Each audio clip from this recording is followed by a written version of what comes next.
Selamat siang para netizen dimanapun kita berada. Salam inspirasi bagi kita semua.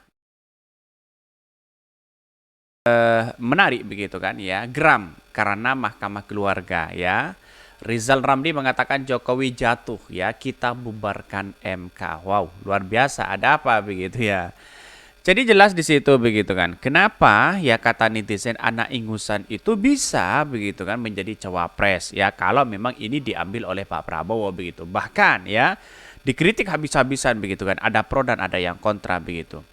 Ketika Mahkamah Konstitusi ini disahkan begitu kan ya, batas usia misalnya 40 tahun begitu, lalu kemudian ditambah dengan adanya ya pengalaman misalnya ya atau begitu kan ya, calon capres cawapres berumur 40 tahun atau setidaknya berpengalaman menjadi kepala daerah ya, entah wali kota Solo kayak ya, entah wali kota atau gubernur dan sebagainya begitu kan.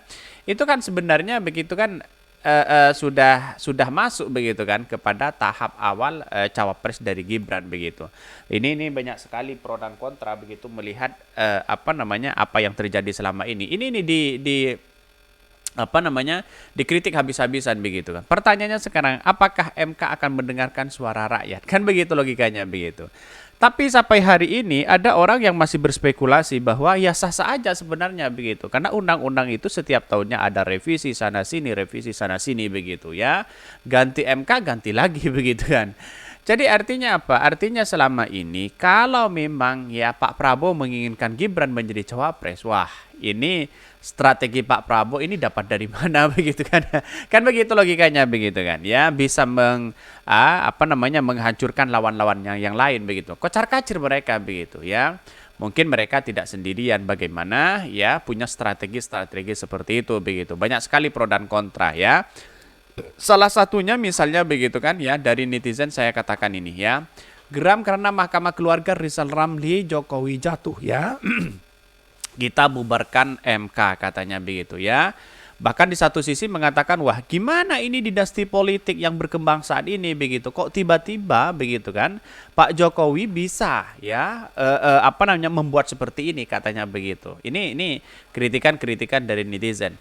Ngapain bubarkan MK? Yang benar tuh penjarakan Jokowi sekeluarga.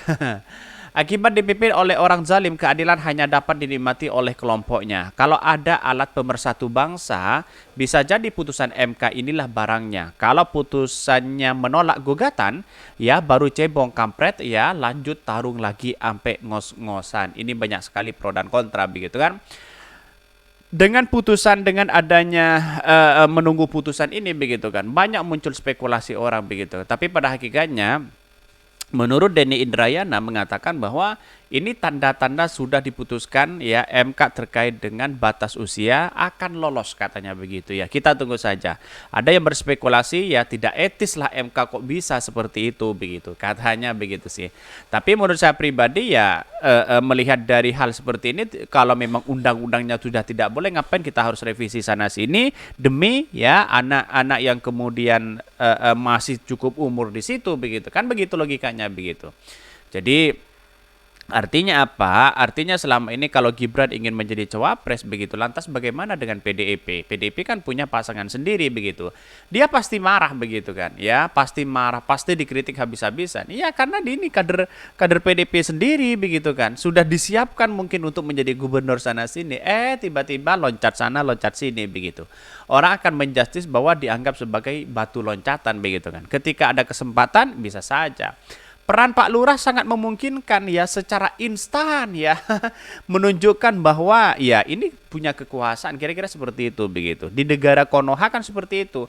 Kalau punya orang dalam jangankan ya tidak berpendidikan begitu kan ya atau tidak lulus ini dan itu begitu kan. Orang bodoh pun bisa ya.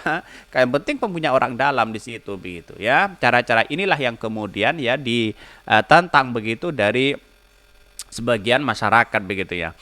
Geram karena Mahkamah Keluarga Rizal Ramli Jokowi jatuh kita bubarkan MK katanya begitu ya.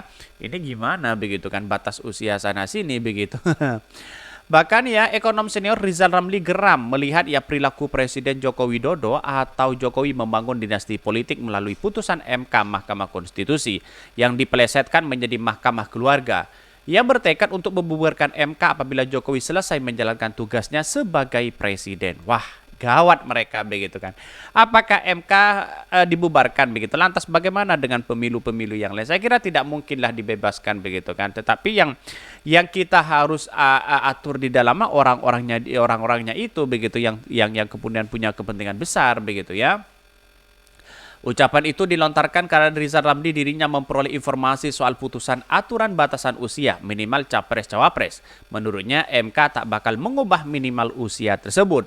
Akan tetapi MK bakal menambahkan syarat untuk sosok capres-cawapres di bawah berusia 40 tahun itu pernah menjabat sebagai kepala daerah. Putusan itu dianggap sebagai pintu pembuka bagi putra sulung Jokowi, Gibran Rakabuming Raka, guna menjadi cawapres ya meskipun usianya belum memenuhi syarat diketahui. Bahkan ya diketahui saat ini Gibran masih berusia 36 tahun. Sementara aturannya calon capres dia dan cawapres ya harus berusia minimal 40 tahun. Itu kan sudah jelas mereka begitu. Artinya ketika melihat hal ini begitu, ada yang mengatakan ya anak ingusan untuk menjadi cawapres bisa apa katanya begitu ya. Apakah seimbang antara Pak Jokowi dengan Gibran begitu kan? Apakah tidak duit tunggal begitu kan ya? Jadi artinya apa? Pak Jokowi Pak Prabowo itu kan sekiranya umur berapa? Umur 70 tahun lebih begitu kan ya. Mungkin dengan adanya kondisi seperti itu ya umurnya sudah tua, mungkin Gibran bisa dipersiapkan begitu secara instan ya untuk nanti di 2034 misalnya 2029 misalnya begitu kan ya untuk menjadi capres. Bisa saja seperti itu begitu. Karena kita lihat saja ya potensi-potensi itu Pak Jokowi pasti melihat. Karena 2029 itu tidak mungkinlah pertarungan antara Gibran dengan yang lain. Pasti ada sosok yang lebih mumpuni di situ begitu kan untuk mengalahkan Gibran. Kan begitu. Ini secara sederhana saja begitu kan ya. Maka inilah yang kemudian konsep utama Pak Prabowo untuk menggandeng Gibran ya agar ya Pak Jokowi ya perhatian lebih begitu kan di situ begitu. Kalau perhatian lebih ya bisa saja tidak mungkinlah anaknya menjadi presiden lalu kemudian tidak ingin mendukung begitu kan ya. Karena ingin posisi cawapres itu potensi sangat luar biasa begitu ya. Ya itu pun kan kecuali dikasih panggung begitu kan. Nah, nanti kan lihat saja Pak Ma'ruf Amin dengan Pak Jokowi begitu kan ya. Sebulan yang lalu sudah tidak muncul apa-apa Kiai Ma'ruf Amin begitu kan ya. Bahkan 3 bulan baru muncul, 4 bulan baru muncul begitu kan. Apakah sebagai cawapres itu hanya pajangan doang atau apa begitu kan ya. Kalau hanya sebagai pajangan itu kan bukan duit tunggal begitu kan. Jadi bukan melengkapi begitu kan ya. Pada hakikatnya orang-orang akan menilai ini semua begitu. Bahkan mantan Menteri Kemaritiman era Presiden Susilo Bambang Yudhoyono tersebut tampak geli melihat cara Jokowi ya berusaha membangun kekuasaan setelah tak menjadi presiden lagi. Memalukan. Ini MK yang menjadi mahkamah keluarga, membangun dinasti kerajaan politik ya. Jokowi ya disgusting ya atau menjijikkan katanya begitu ya. Ini banyak sekali dinasti-dinasti politik itu dalam negara demokrasi itu tidak bisa begitu kan ya. Ada pasti ada kelemahannya begitu ya. Bahkan kalau dinasti politik itu sudah gugur, semuanya akan gugur mereka begitu. Berbeda dengan yang kemudian yang tidak dinasti di situ begitu kan. Ya kalau gugur satu ya tetap satu begitu. Kalau dinasti politik ini akan gugur semua begitu. Karena pada hakikatnya orang akan melihat dinasti politik itu ya tingkat kepercayaan di Indonesia itu sama sekali tidak ada begitu. Bahkan turun ya. Mungkin itu yang kami sampaikan. Tonton terus channel Hodari Podcast Rakyat ini karena ada berita-berita menarik dan viral setiap harinya. Salam para netizen, salam inspirasi bagi kita semua. Jangan lupa di subscribe channel YouTube Hodari Podcast Rakyat ini.